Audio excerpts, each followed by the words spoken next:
आसिफ इनाम साहब, जो मिफ्ताह इस्माइल साहब कह रहे हैं कि जो मुल्की ख़जाना है वो तो भरा नहीं है अगर माशी अशारे मुस्बत हुए भी।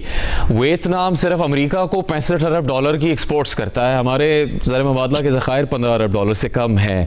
क्या बुनियादी तौर पर किया जा सकता है कोई ऐसे चंद इकदाम जिससे कम अज़ कम इन चीज़ों को तब्दील करने के अमल का आगाज़ हो सके? जो वियतनाम की टेक्सटाइल की एक्सपोर्ट है वो 125 बिलियन डॉलर है यूएस को, तो ये जस्ट फॉर द करेक्शन, और उनकी टोटल एक्सपोर्ट शायद 700 बिलियन डॉलर की। जी बिल्कुल। प्रॉब्लम ये है कि हमारे मुल्क में जो है ना वो कोई लॉन्ग टर्म पॉलिसीज जब तक नहीं बनाएंगे हम इंडस्ट्रियलाइजेशन की, ये कुछ भी नहीं होने वाला। जैसे लास्ट बजट में आप एक एनॉमली देखें कि ये तो बात कर रहे हैं कि जी डोमेस्टिक प्रोटेक्शन की, हमारे साथ तो ये जुल्म हुआ कि जो डोमेस्टिक सप्लाईज हैं वो subject to sale tax and refund हो गई फॉर ईएफएस, और जो बाहर से ईएफएस है वो जीरो रेट पे आने लगा, जिसके नतीजे में मेरे अपने अंदाजे के मुताबिक 3 से 4 अरब डॉलर का तो खसारा पाकिस्तान को खाली अपनी इंडस्ट्री बंद करके इंपोर्ट करके झेलना पड़ा। बजाय कॉटन आने के यार्न और कपड़ा आ गया, और उसमें बहुत बड़े पैमाने पे लोकल माल में एम्बेजलमेंट भी हुई जो मेरे ख्याल में 60-70 बिलियन के करीब पहुंच जाएगी खाली विद इन 1 ईयर। तो उसको तकरीबन हमें साल लग रहा है, वो भी अभी हम बजट का इंतजार कर रहे हैं कि शायद ये हमारी फरियाद सुनी जाए और ये एनोमली खत्म हो, वरना लोकल इंडस्ट्री तो अच्छी भली चलती भी जो है वो एक छोटी सी चीज से खराब हो गई। दूसरा आप देखिए कि जी एनर्जी का जो बेसिक हमारा मसला है कि 30 रुपए तक अब अल्हम्दुलिल्लाह आ गया, मगर अब अगले साल का पता नहीं है कि फिर 37-40 हो जाए। तो अनलेस हम इसको कब टेकअप करेंगे कि जी ठीक है ये गलत हो गया।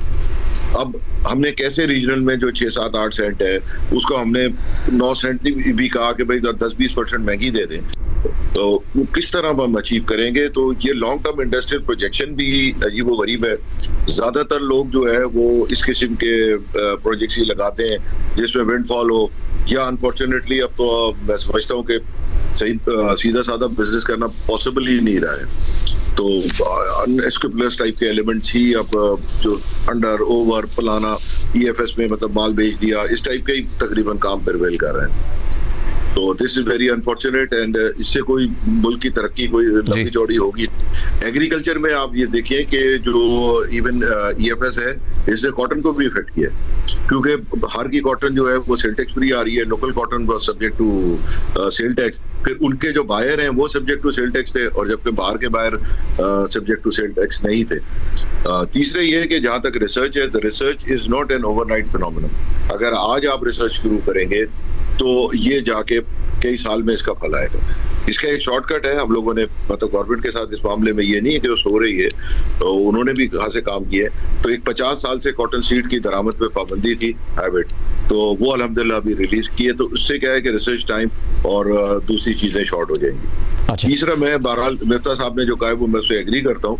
प्रोविंसेस तैयार ही नहीं है, और ना प्रोविंसेस की कैपेसिटी है ना वो है। ये तो हमें वापस कुछ ना कुछ बहुत बड़ा पोर्शन रिवर्स करना होगा। डैम्स वगैरह ये सब फेडरल गवर्नमेंट बना सकती है, बहुत सारे नेशनल प्रोजेक्ट्स हैं, तो मेरे अपने हिसाब से तो this need to be revert back. Lot of this money need to be spend by the federal government, not by provincial. उनका स्ट्रक्चर भी नहीं है और वो डेवलप करना भी उनके लिए बड़ा मुश्किल होगा। जी सही।